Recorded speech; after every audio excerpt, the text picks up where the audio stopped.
I'll do a clap when I feel like it. Okay, I'll do it now. 1, 2, 3. Okay. So we're here on the Photography Brothers, and you know that we're about to bring you an excellent show. We appreciate you tuning in, whether it's on YouTube or your app of choice, if you're one of those people who prefers to just listen to podcasts while they do something else and not fully pay attention. It's okay. That's me too. I respect you. But have no fear. We have a great podcast episode in store for you. But before we can get into any of that, Michael Costa has a proper musical intro to the podcast. Okay, hit it, Michael.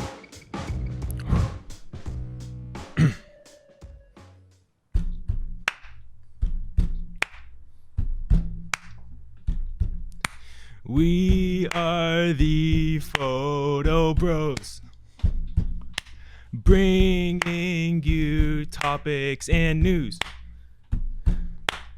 We're the Photo Bros. And imagine like a 3-minute guitar solo. Yeah.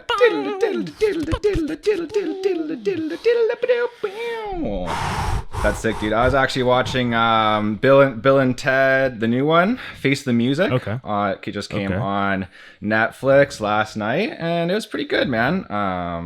Pretty like dumb and pretty forgettable, but in the moment, you know, pretty okay, man. Pretty okay. That sounds like a strong review. Pretty okay. It's a recommendation, man. It's a recommendation, nonetheless. It was a decent movie, but we're not. We actually. Sorry, go ahead. Oh, you go ahead. No, we watched the movie. I was gonna let you go ahead because then I kind of forgot the name of it. It's with Benedict Cumberbatch. It's with Shailene Woodley, Jane Fonda. It's a really good movie, basically around someone they believe to be like a recruiter for the 9/11 attacks, and then there's like there was the guy wasn't actually charged with anything, but he was being held in jail for years, and they had one side is like a defense lawyer, one side is trying to prove that he's guilty. It was an incredible movie. An incredible movie, which is called The Ma something. The Ma something. It's okay. We'll wait. The Mauritanian. It's actually, wow. It's something like, I know I'm mispronouncing that a little bit, but it actually came out this year. Very good film. I'd be surprised if it didn't get an Oscar nod. Okay, cool. Sure. Is that on Netflix too? That is on. That's a good question. That's a good question. Actually, I rented it. No, so you can. I don't believe they're on any platforms. From Blockbuster. That's right. I took my time machine back to 2003. I think there's a Blockbuster left, man. Yeah. Pretty sure. I mean, what am I gonna do? Am I gonna get in a car and drive to some part of the States, or am I gonna hop on my time machine? Come on, you got to use your time machine, man. Yeah, dude. We didn't pay all that money for the official Photo Bros time machine That's right. Just to drive ourselves down to Oregon or wherever. I know. I mean, right? I use it for that. You use it to go back to a time where Canon was relevant and good, right? So like we use it for different things, you know. That's some foreshadowing. Canon will be getting some revenge in the news section of today's episode, thanks to your brother Jared. But before we get into any of that stuff, we've got an excellent topic here, I believe. I think I say it every single episode, but this is going to be one of the groundbreaking episodes right here. So, man. I'm excited to get into it. I've got my coffee here. I've got my Kicking Horse, 454 horsepower. Not sponsored yet, but I'm going to send this clip over to Kicking Horse Coffee, and I think we're going to get our first sponsorship, especially once they see this episode, because today, what are we talking about, Michael? We are talking about our creative idols, and maybe even a little bit about how we consume their content, how it impacts us maybe, but I want us to dive in a little bit to some of those creators that inspire us, and then maybe we can have a bit of a deeper conversation around them.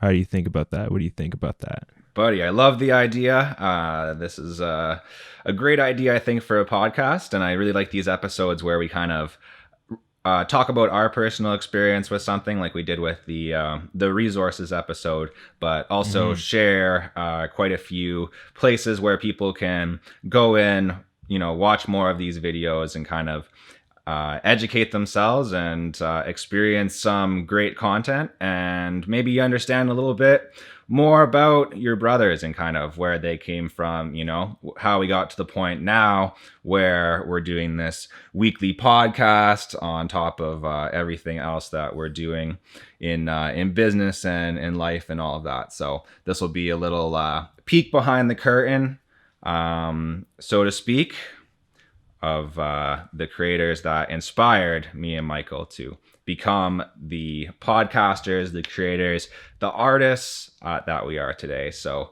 Michael is really showing off his genius here by bringing this topic, I believe, which he does every week, but especially today. Couple of ground rules before we get into it. I've got like a bunch of these, so the only way I think that we're going to be able to get through all of them, basically not all of these are related to photography or videos, like videography. So I think that we're going to spend the most time on those ones, and we'll get into those later in the podcast. But to start, I think maybe we'll just talk about like some of the first creators that we were into, like the very, in our infantile stage when we first started creating content, who we were listening to, and then maybe some other ones that we still are into now,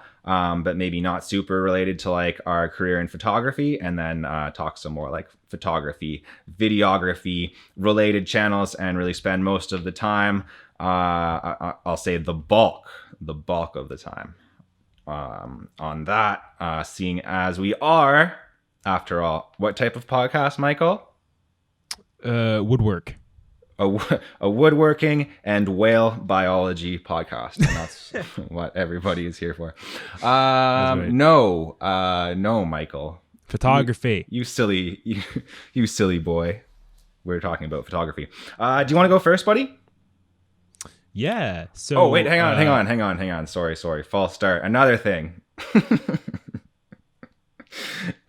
Sorry, Michael. I'm sorry to cut you off, man. I feel like you were ready to dive right in there. You're excited, but we'll get into that in a second. But I have to save myself a little bit of work here first. I'm not going to link any particular videos that we mention. Otherwise, it would just be like way too many links for you guys and for me. Oh, 100%. So I'm going to link the channels though. So we're going to have links to all of these YouTube channels or Instagrams or whatever. Probably most of them are YouTube channels. All of mine pretty much are. But yeah, other than that, now we're ready to get into our first creator, and Michael Costa is going to go first here. So the floor is yours, Michael. Sure, let's do it, man. I think maybe I'll go and then you go and then I go, and we can kind of just do it back and forth rotation. Like a tennis match, man. Exactly, yeah. So serves up on my end. For me, surf tennis. A real good old game of surf tennis. Surf tennis, that's right. And for me, like, there's no way I wouldn't be able to mention this guy. His name is Andrew Kearns.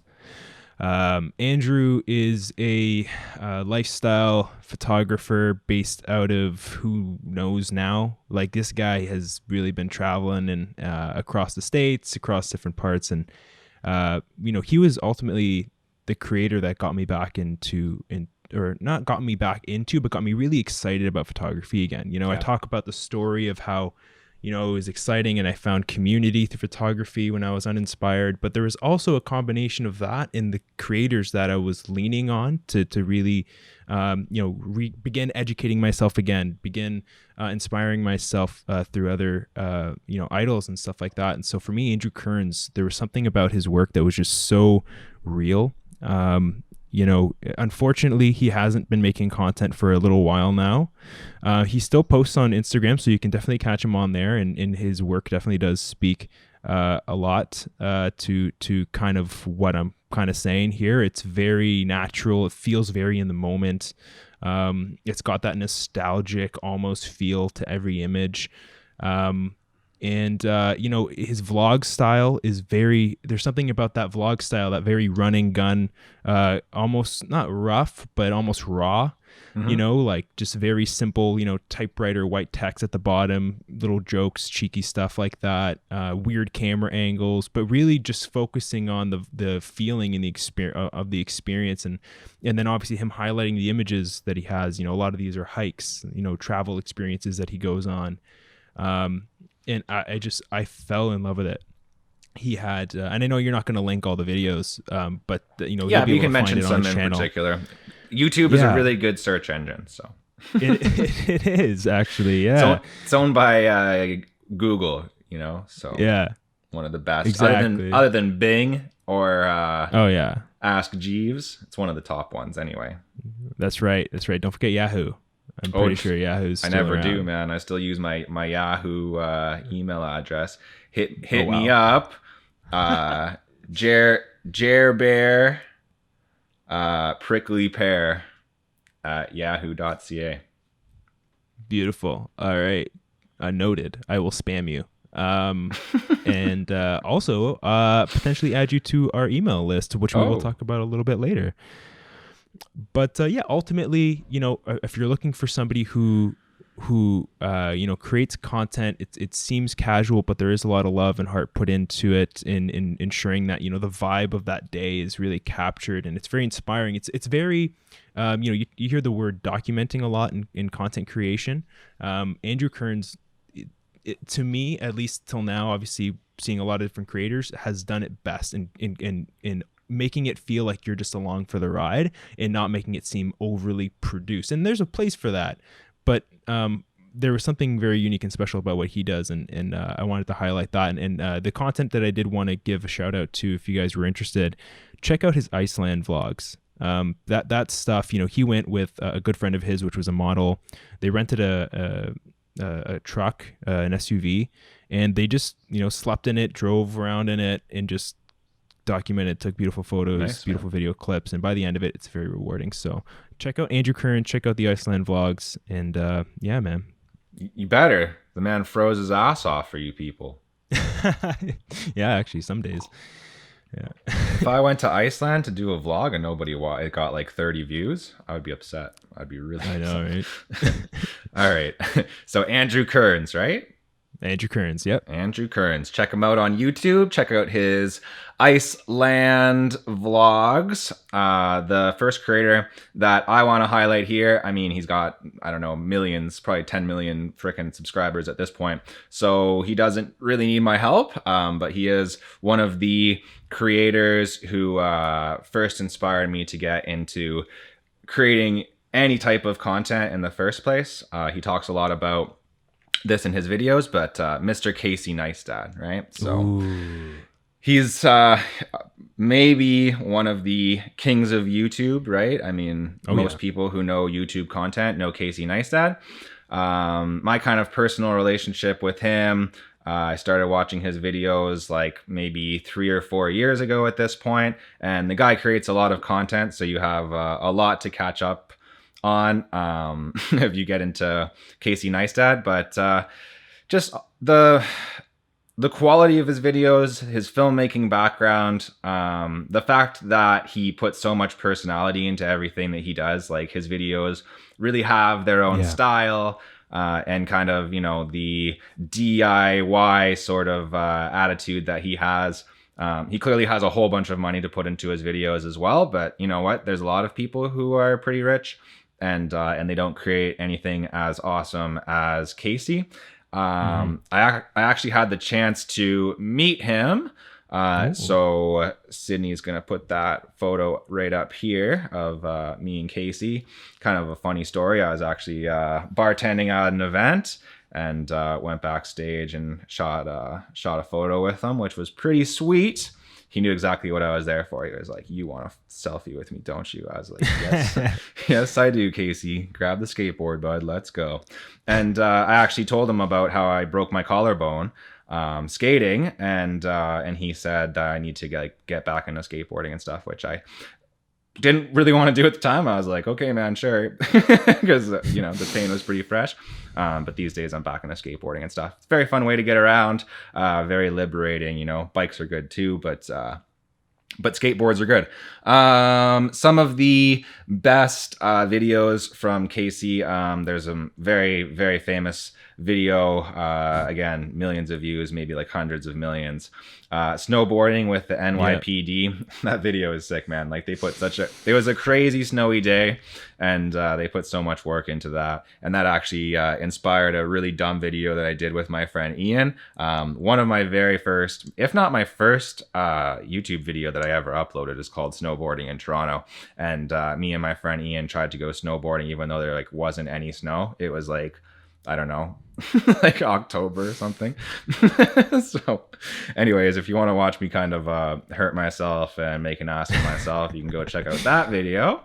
But yeah, definitely someone who was very inspiring to me as I was starting out. And yeah, somebody who I think you guys should check out. I mean, he's a little bit made fun of and stuff these days in some circles, especially because of his involvement with the YouTube Rewind and some other kind of he's on the line kind of between YouTuber and celebrity. So, in the same way that we kind of hate on Bruce Springsteen, he gets that kind of jealous hate, right? But Bruce Springsteen, you better watch out, dude, because we're coming up the charts here. And our cover of Born in the USA. I wasn't very confident with it at the time, but now that I listen back, there's a couple of parts that aren't great, but overall, I think we rocked it. Anyways, man, so that's Casey Neistat. Do you want to get into your next creator? Yeah, man, for sure. Also, Casey Neistat, very strange for me, but I actually, there's a massive blind spot for me with Casey. I have obviously seen the snowboard video. I've seen him in obviously a lot of features on other people's channels. I love his personality, dig the guy. I need to absorb more of his content. So thank you for bringing him up, because I need to go back and watch a lot more of his stuff. Maybe I'll shoot you some more links, man. I'll go through his, that'll be a fun exercise. Go through his actually, yeah, that'd be great. Yeah, maybe I'll send you a couple of these stuff. Yeah, sweet. Yeah, so my second creator, he's a new addition to the lineup. Really, really, really enjoying his content so far. Unfortunately, because he is new and people don't typically, sometimes they do, but he does not say his last name in his videos, so I don't know if I'll butcher it.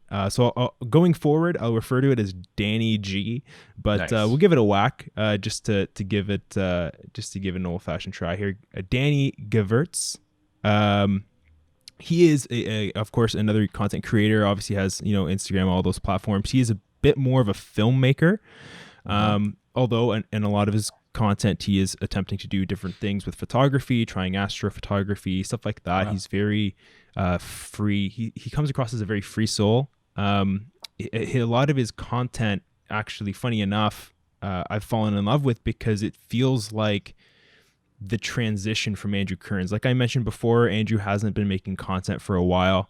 It's been about a year now. And so to have somebody who has a similar vibe, although with that being said, a bit higher production quality in his videos has been really nice. Similar vibe. But, his content, with that being said, isn't necessarily all the same. One element that I love is that, of course, with him being a bit more focused on film, whereas Kearns was a bit more focused on photo, is that a lot of his content is revolving around film, and sometimes the link between the two. One video that he made that really amped me up.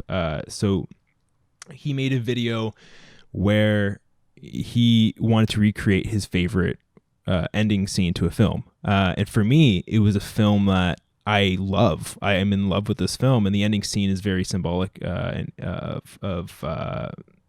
I think of how a lot of kids felt growing up. I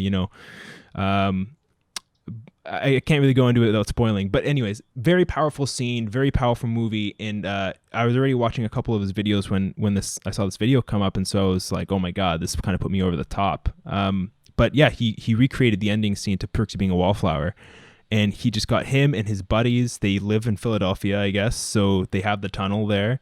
and it was just awesome. Like one guy had a truck with like a red slapped on top of it. You know, he had like other guys in cars checking for cops, like doing all these things, and it was like a very magical video, very magical. It's just a very special video. And I knew right there he was going to be a very good creator. But in general, he's very talented also in speaking to his experience. So I really recommend this for people. He recently put out a video just, you know, similar to Andrew Kearns' style, just slapped a camera down in the middle of a park and just started talking to it. And he was talking to how he got Nike as a client and how the whole sequence kind of built out. Very casual conversation. He's not using stupid, crazy terms or anything like that. He's just really speaking to, you know, his early experience and how it turned into, you know, the relationship that he has now with them. So great inspirational content, great educational content as well, and very easily consumable in how he presents it. So I really definitely recommend Danny G to anybody who's got maybe a passion for both the film and videos, film and photography side. Danny, and I'll do it too. So if you embarrassed yourself by saying his name wrong, then I'll make sure that I embarrass myself as well. It's Danny Givertz. Givertz. That would make more sense. I don't know, man. Anyways, between the two of us, we probably got it right, or at least we have a better chance, right? Yeah. Okay. Right. Cool. If I get into the next creator.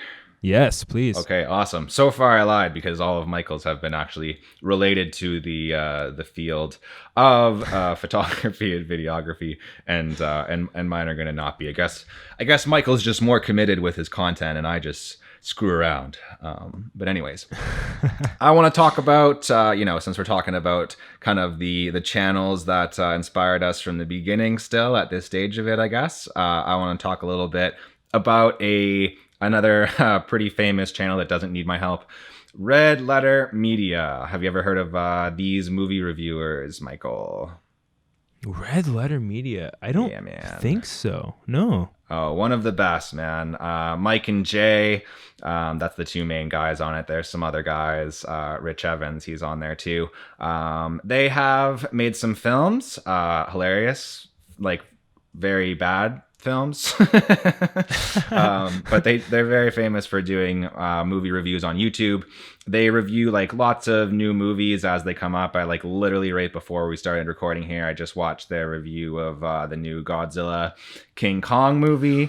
They have some I think they have like really good taste in movies, especially Jay. Like he has very similar taste in movies as me. He likes really weird horror movies and stuff like that, and that's some of my like kind of, you know, those like esoteric kind of horror movies that like maybe like psychological horror, that type of thing that he's really into, more of those trippy movies. So he recommends a lot of good movies on there, and Mike's just kind of hilarious. But he has some good ideas and some pretty decent insights on film as well. Some things that I recommend that you guys check out from them. The review of Ready Player One is really funny. They have a lot to say about that movie. And then if you want to see, they've got like this series called Best of the Worst, where they look at like really bad B movies and stuff like that. And like really like things that like VHSs that they own, that they probably own like the only one sometimes, you know, and stuff like that. Like really old, really old and unknown in some cases movies like Samurai Cop. So if you want to check out a pretty hilarious review. Do you know Samurai Cop? Do you know that movie? No, it just sounds exactly as, you know, as you've described it, basically. It's awesome, and these guys have a great breakdown of it in the 5th episode that they ever did on their YouTube channel, and they've been or at least episode 5 of that series, Half in the Bag, I think it's called. So wow, that's awesome, man. I gotta check them out. I love my movie reviews as well. These guys are one of the best. Yeah, I'm gonna have to give them a shot. It kind of sounds like so it's a collaborative effort, so kind of like a Joe Schmo, or not Joe, is it Joe Schmoes? The Schmoes reviews guys? Yeah, sure. Yeah. Better than that though, but better. Oh my goodness, Schmoes are never coming on our show. That's fine. It's fine. Okay. It's okay. Maybe we can if get Mike Jeremy and Jay Johns. come on our show, they've had Macaulay Culkin on their show, dog. Jeez. Okay, so then let's just aim for them then. Yeah, dude. Let's do that. I want to hang out with Macaulay Culkin. I mean, That dude's why so not? cool. Why not? Yeah, he You know made what a I mean? whole band where that's all about pizza. Like, that's awesome. I mean, I love pizza, so I can definitely speak to that. Okay, that's awesome, man. Yeah, no, actually, to bring in a channel on my end that actually isn't photo and video related, video in the sense that they, of course, they create video content, but their name is Kind of Funny. They actually have Okay. a couple channels, Kind of funny games. I recommend Kind of Funny as a channel. I love them like as personalities, their story. They're just best friends. They met at IGN. They were all working there as writers and content creators. And then they wanted to start a little side passion project on YouTube. And it came to a point where IGN was like, your content kind of conflicts with our guidelines. And they had to make that decision. Thankfully, they had already started to accumulate a fan base, and they just kind of took a shot. They all quit their jobs at IGN. They Wow. recorded in the spare bedroom of Greg Miller's house, and they've grown to just be a powerhouse now in the space of video games, especially. But they've really expanded their content to speak to films as well and do kind of reviews. Really cool. I love the way that they do their film reviews, especially when it comes to like Marvel or any films where there's kind of a sequential linear timeline, like multiple videos or films. Sorry. So if there's a new film coming out, they'll kind of watch everything up until that point and do like an in review, and then it'll kind of build up. And now, obviously, for them, it's great because there's the added context for the folks who haven't seen them. So great for movie reviews. The guys are just hilarious, man. I love their and I've actually channeled a lot of this in my content as well, and I think sometimes we do that here as well. They and I'm not saying that this is the slogan for our channel necessarily, but they have like a sort of minor slogan that they refer to as a garbage truck on fire, and it covers their asses. Like they have the great studio space now. They have a guy who literally mans the controls, but shit goes wrong. You know what I mean? Like things happen, and they just make jokes of it and kind of ride the flow. And I think that's a great approach to take, especially if you're like a new content creator. Embrace the mistakes, make it part of the content, and then move on. And that's something I definitely took from them, aside from just, a lot of, even just humor. Of course, our humor is a culmination of other people's. And so, yeah, I've learned a lot from them just by watching them and had a lot of laughs. So definitely recommend Kind of Funny. If you want to, just kind of watch a lot of content around film, reviews. If you want to watch content where they even just sit around and talk to random things that are going on in their life, kind of just round table discussions. Great content. You can learn a lot from them and enjoy a lot of their content.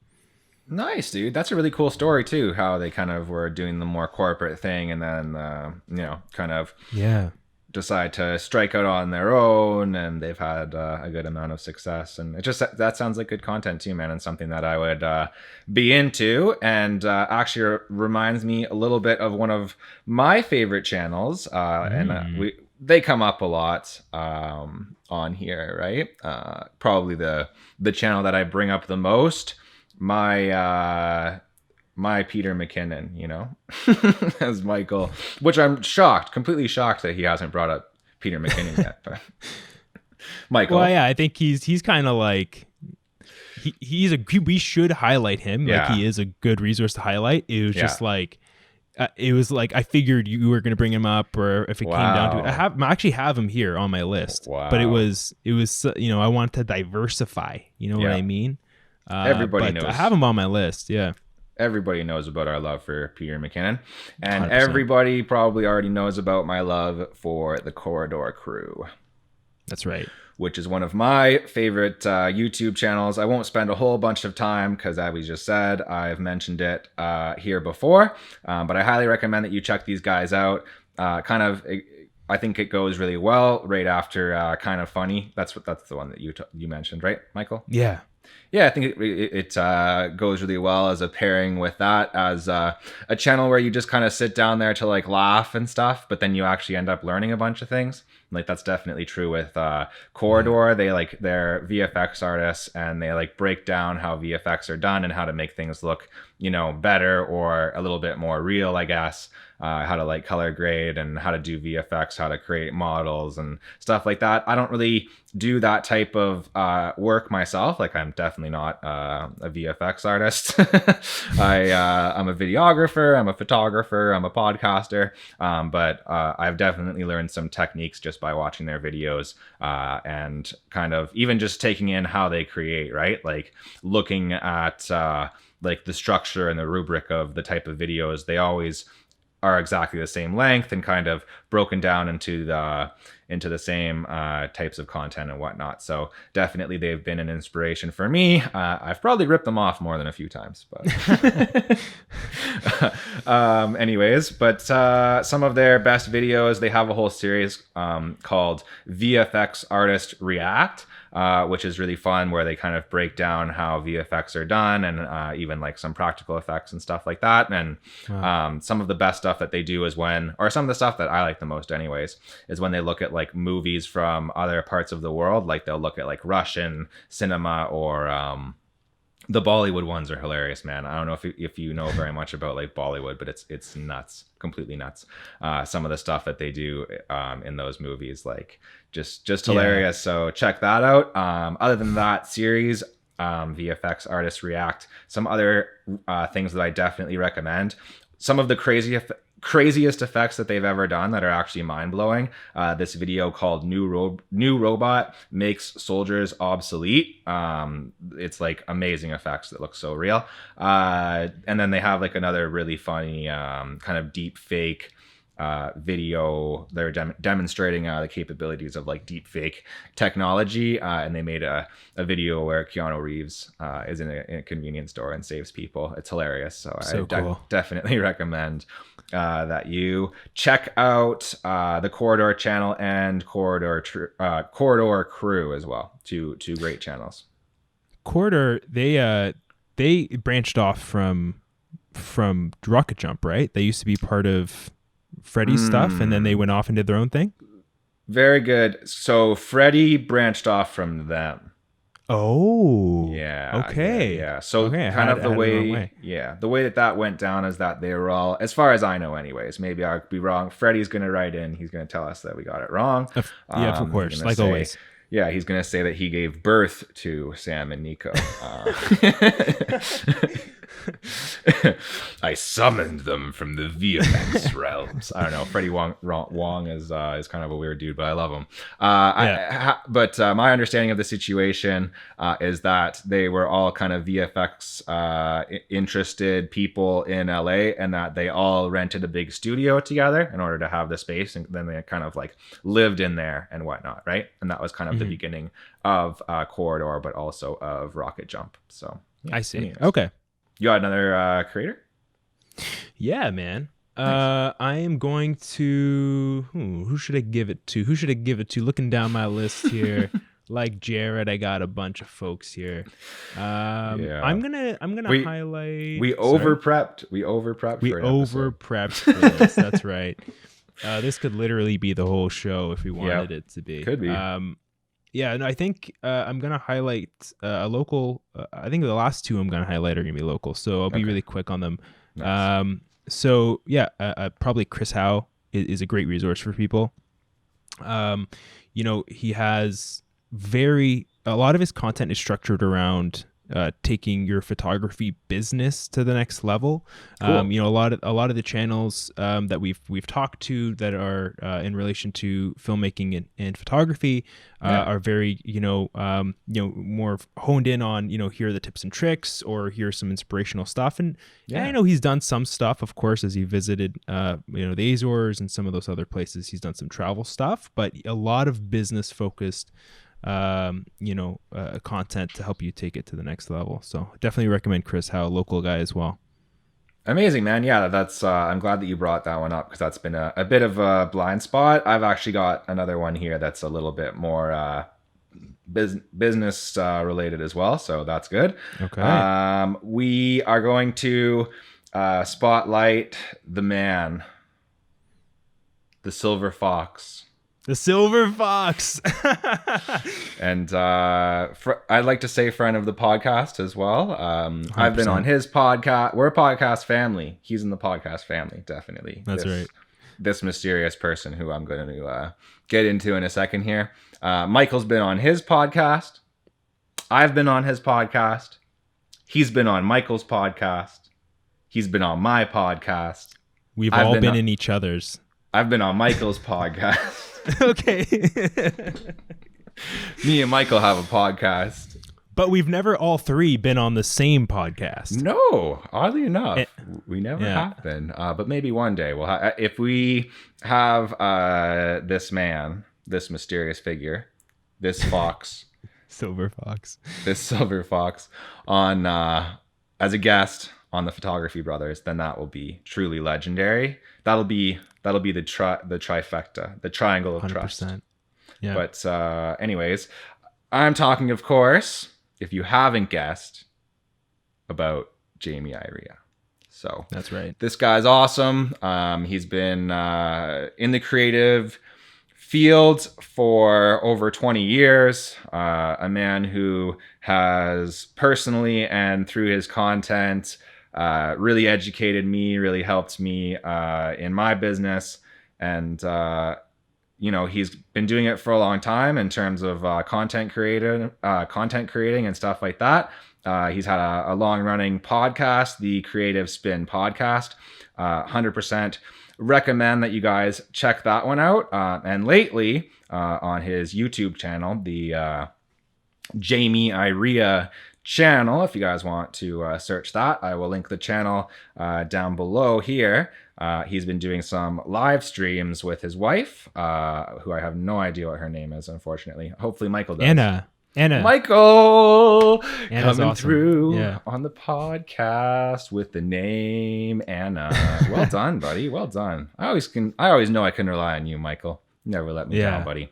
And Jamie Iria never lets me down with his great content. So yeah, these live streams that he's been doing on YouTube lately have been really, really interesting and just polished, man. They look great. They sound great. Very well executed, well planned. You're gonna get topical stuff. He's even covered some of the same topics as us when it comes to like NFTs and stuff like that. Probably just more of a sign that we're on the edge. Bleeding edge, 100%. We on the edge, as we're talked about before. But and some good business advice there as well, which I said we were going to give you guys some content, some resources that are going to help you with your business. And if you go and absorb some of the knowledge from Jamie, again, this guy has been in the field for over 20 years. So he's got a lot to teach. So I spent a lot of time on talking about Jamie, but I think that he's a good one. Michael's got one more. I've got one final one, and then we're going to get into the news. Beautiful. Just to add on to that real quick, Jamie's content, I highly recommend it. Very, like Jared said, it is fairly polished, especially as he continues to build onto his setup, but very fun. He loves to have a lot of fun on his shows. Good improviser, right? That's like one of his skills. Yeah. He is incredible at that, and also recognizing when, as me as a guest, like if I'm running out of leg room or where I want to go, sometimes I kind of talk myself into these holes. He's very good as a host to really help me and save my ass. But never happens. It's never happens. No. Jared lets me speak into a 10-foot hole, and then I go, where was I talking about again? Yeah, we just let it happen.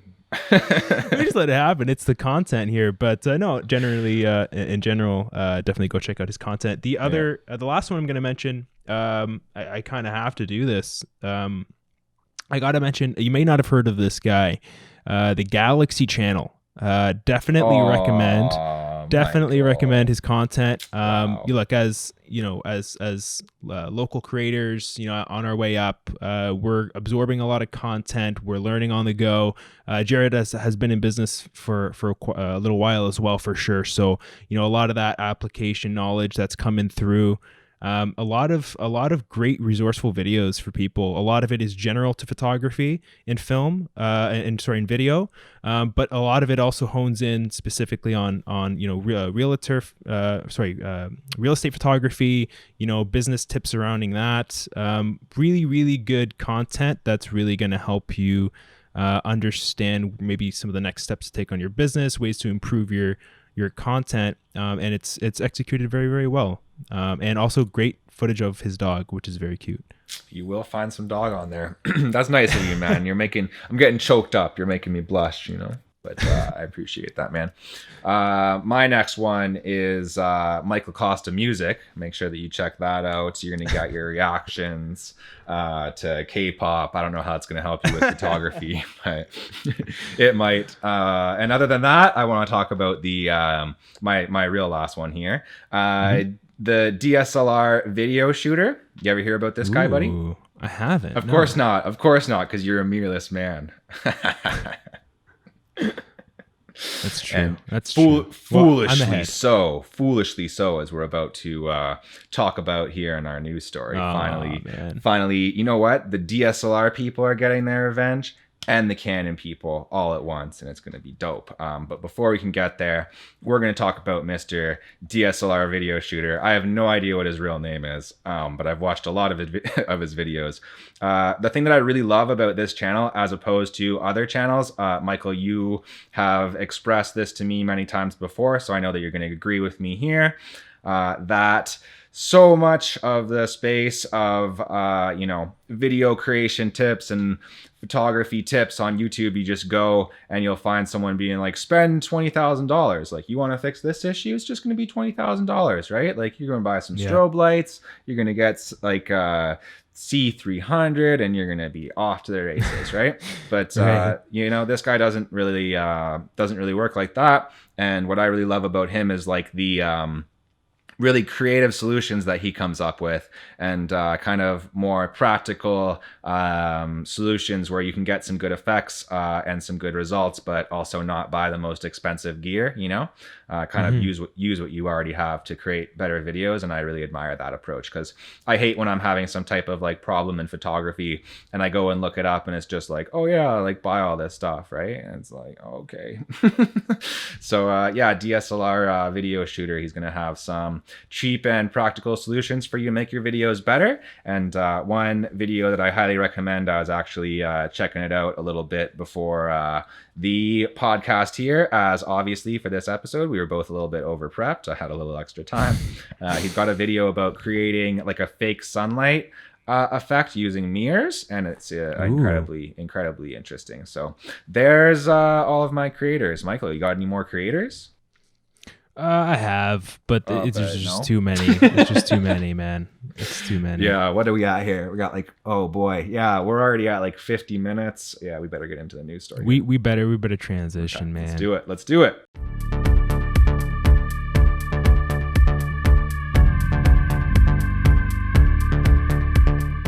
Here we are with an excellent news story. And I've said that before about our news stories, but this is a news story that I am psyched about, because as promised, we're getting some revenge for the DSLR heads out there, and some revenge for the Canon heads. So here we go, Michael. We've got a story here.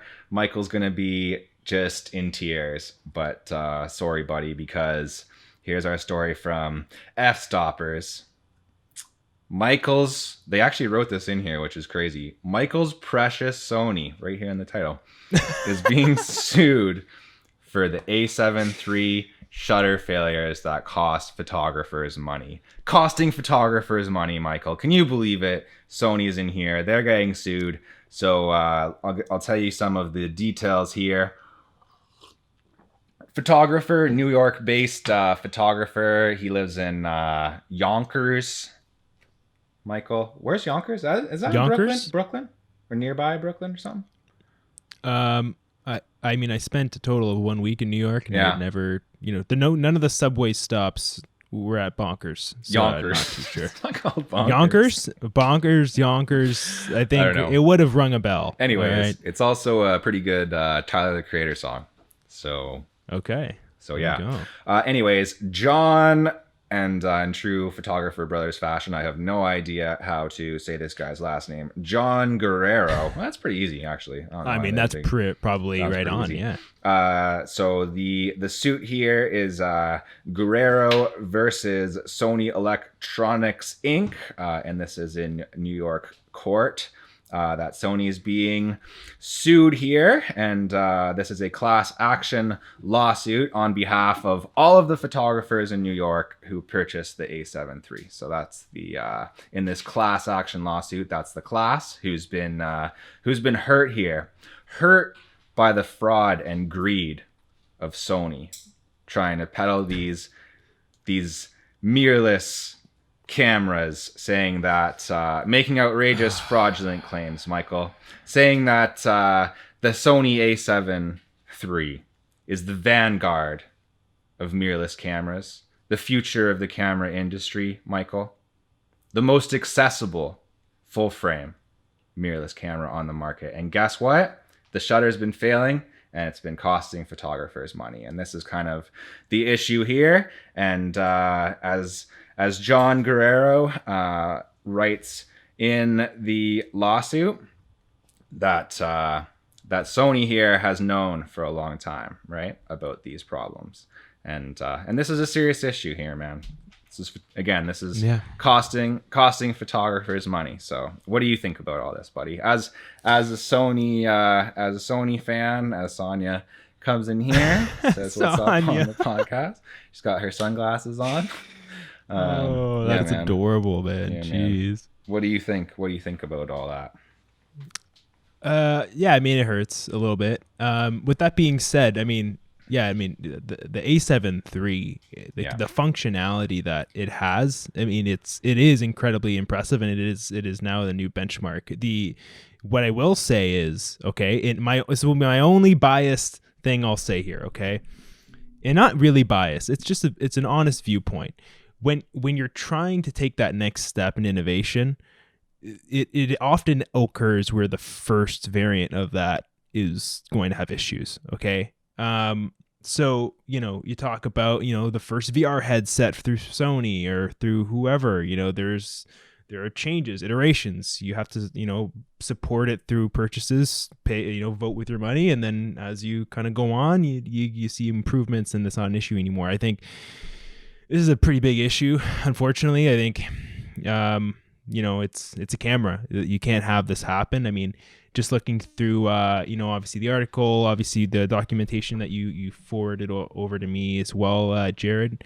Which was hard to really find, by the way, yeah, without being behind a paywall. So I'll actually link the full PDF of the lawsuit if you guys want to check it out. Surprisingly readable and understandable, actually. So. Nice. Awesome. Yeah, guys, definitely go check that out down below. For me, as someone who has really actively been trying to purchase an A7 III recently, this is really concerning. This is, again, I mentioned it a little bit in the beginning. This is a camera that all around can do a lot for you. And at a price point that is affordable, which is not common under the Sony brand. So for me, it was very exciting. And then to see this, we're talking about, the typical lifespan of these cameras, these shutters, is around 200 actuations, 200,000 actuations. Supposed to be, yeah. Supposed to be, right? Which seeing errors. Which means what? We don't want to be too jargony, right? That's just like it's basically how many photos you can take, right? 200,000 actuations. How many times that shutter comes down and comes back up? That's a shutter click there. And so it's very similar to exactly an actuation. It's very similar. I like to compare it to cars and kilometers. Once you get to that 200,000, you're really really just praying from there. But yeah, they're seeing a lot of issues at the 50,000, even some within the 10,000 actuations. And the reason that's really concerning, especially for someone like myself, is I'm not trying to buy the body brand new. I'm looking to see if I can buy something used. Right. And usually a typical question that comes up when you're looking for a used camera is, what are the shutter actuations? How many shutter clicks do you got on that thing? And when someone tells me 10,000, typically that is awesome. That's like, wow, okay, sweet. That's pretty low in its life cycle.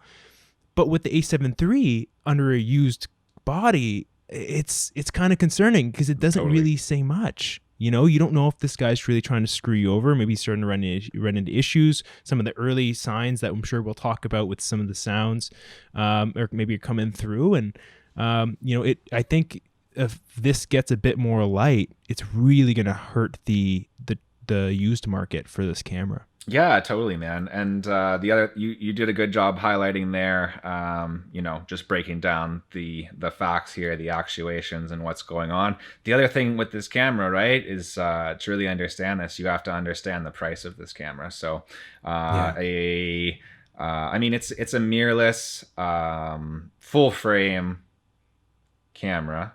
Shoots video in 4K, very impressive 4K video. I've used these cameras before, everybody has. 23, 24 megapixels. Pretty sure it's 24. 24. Yeah. Very decent level of photos that you can take. Really good in low light.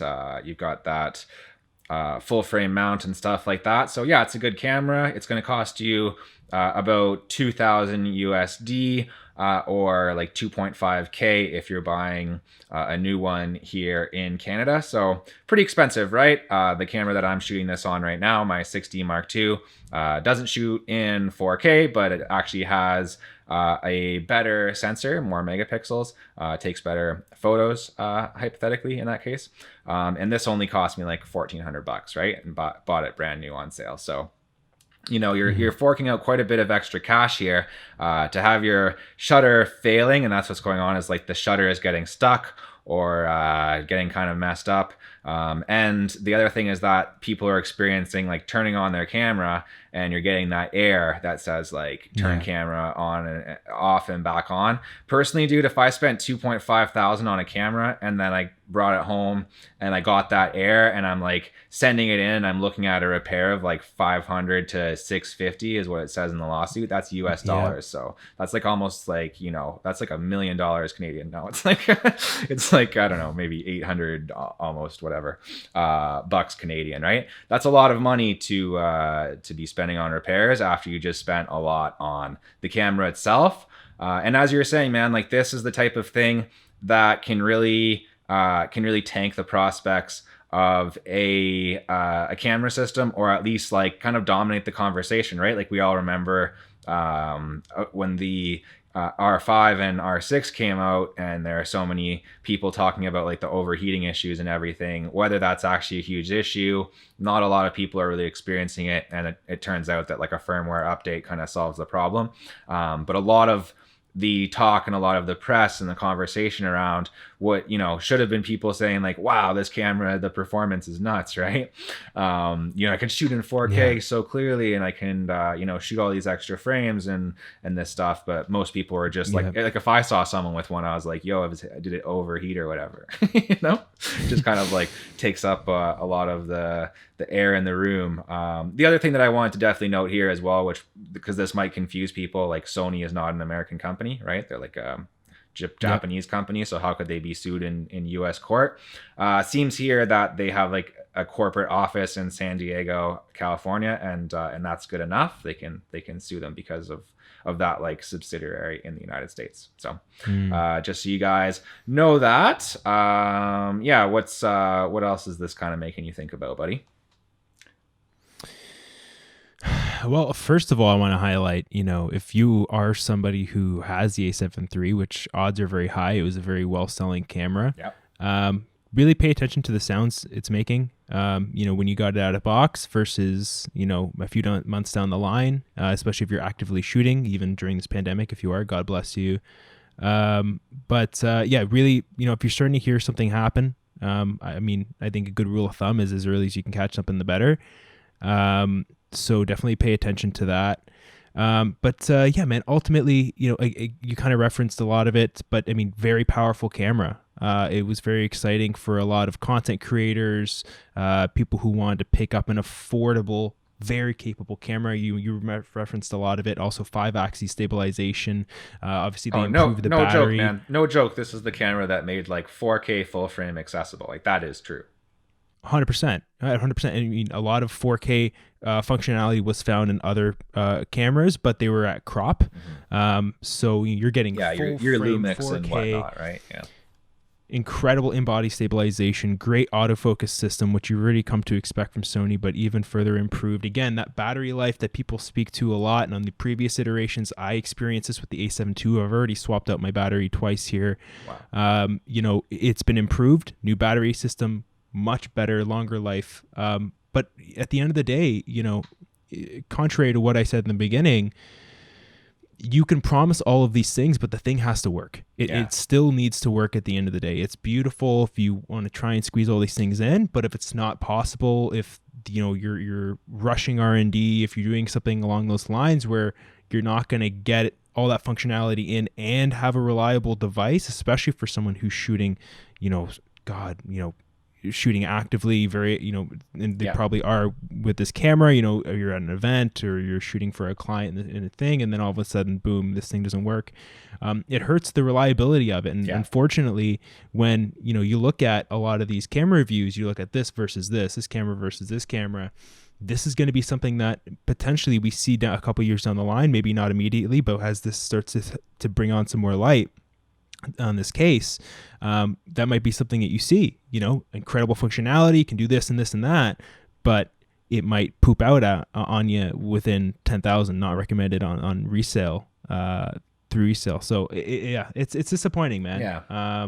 But definitely try and pay attention if you have one right now, and try to catch it as early as you can if it does happen. Nice, man. Good tip. And I'm glad you brought up like that whole element of it as well. Like the fact that, you know, with like research and development and whatnot, I kind of the way that reading through this lawsuit here, it kind of seems that what they're alleging is like Sony kind of is doing this on purpose just to get that like $650 off of you, right? Yeah. Which I don't think that's what's happening here. No. You know, this bad press, it is not great for any company. And I think you're right, man. They were just trying to push. And this is a camera that's been out since 2017, I think. So especially at that time, you know, they were just trying to push things as much as they can and maybe overlooked a couple of things. Yeah, as you're shopping around for cameras, definitely something to be aware of. Maybe this is still a great system for you to invest in.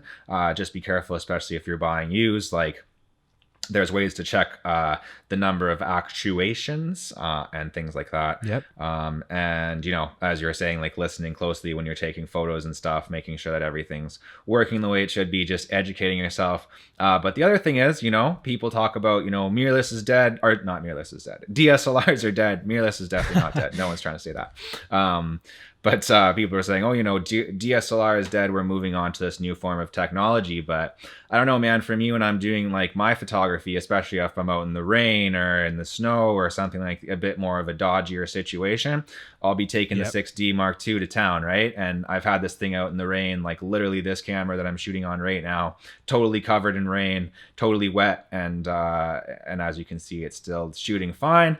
Maybe with a mirrorless, you're going to have the same experience, but these are just a little bit more tried and true, right? DSLRs, you know, they're an older technology. I wouldn't say that they're dead just yet, especially when stories like this come up, and then you see all the people who are like wildlife photographers and people like that who are shooting in more extreme conditions, and you know, maybe they look at some news story like this, you know, a system that's supposed to be, you know, helping photographers to get better photos, helping videographers to you know, show their skills in a new way, and having these shutter problems, which, you know, undeniably is a big issue. So yeah, I think, I mean, you look through these photos, they're I mean, as a creative, and I'm sure anyone watching this can agree, it's pretty disturbing. You know, like it's almost like that, you know, that bottom piece is completely torn apart in most cases. In other cases, the shutter is just staying stuck closed. If I were to make a guess here, it would be that they really tried to improve the frames per second on on continuous shooting. Yeah. And did not account for the durability of the materials being used. I think Sony tried to enter a market, they already were dominating the market. They saw that Nikon was coming in and Canon was coming in with their mirrorless options, and they wanted to stay on top. And I think they wanted to create a body that was really going to differentiate itself and really lead that market. And to a degree they did, like definitely from a sales perspective. But again, we're going to see how this ages. We're going to see how Sony handles this. It so far does not seem like they're handling it well. I read that, they're very aware of the percentage of models that are having this issue. But they failed to act on it. They're declining to speak about any recall plans or any sort of intention to revise the model going forward. Sometimes you see that with video game consoles. There'll be critical errors that happen along launch, and they'll make those adjustments and continue manufacturing from there. And so there are no plans at the moment for Sony to correct those issues in further manufacturing, and also into supporting you with some of the older models, which is very disappointing. We've mentioned it. I'm a Sony guy. Certainly in regards to what my next step is as a body, this definitely make me think twice. And it's just disappointing in general to when you're invested under that ecosystem to see that. Yeah. Sorry, guys. But we got to keep it honest here on the Photography Brothers, and we don't want our brothers and sisters out there going out and spending their hard-earned money on a camera that might be a bit of a disappointment here. But you know what? If you go with the tried and true, you go with the Canon, you don't have anything to worry about. Right, Michael? That is correct. So actually, one thing I want to do, are we transitioning this? We gotta wrap this up, buddy. This is a long episode of the podcast here. Let's wrap it up. It is a long episode. Probably start putting the music here. Boom. That's what the music is. Just loop that, Sydney. So we are going to have our newsletter coming out this week. So definitely you have some chances to sign up and kind of be part of that. We'll have that link down below. We're going to have resources. We're going to highlight creatives, and obviously some of the more recent episodes that we've done here to really bring those up front so you can see what you missed out on if you missed out on any of them. But one of the resources I'm going to include there is going to highlight some of the other camera bodies within that price point that have similar functionality. So if you are looking to make that next jump, maybe the A7 III was a very appealing option for you. Maybe this deters you a little bit. We're going to supply you with some pretty good alternatives. Nice. Yeah, sign up for that newsletter, guys. You're going to get dog grooming tips from me. You're going to get beard maintenance tips from Michael. You're going to get glasses, eyewear, fashion advice. Go with the round. I'm going to say right now, you want to go with the round. Mm-hmm. So definitely sign up for that. Subscribe to the Galaxy channel. Follow our podcast on all the places. It's free. Michael Costa Music on YouTube. Go over there. Link is down there. He's been doing well, getting the views, thousands, buckets, truckloads of views. They pull up, they say, Michael Costa, can you sign for these views? Yes, sir. And then gets buried in them, right? Just happens. I think I'm like 2 away from 900. So. Wow, dude, just impressive. We're gonna get our boy to 1,000 subscribers. The journey to 1,000, and then maybe he can start making some freaking money off of YouTube for once. So. Yeah, I know, right?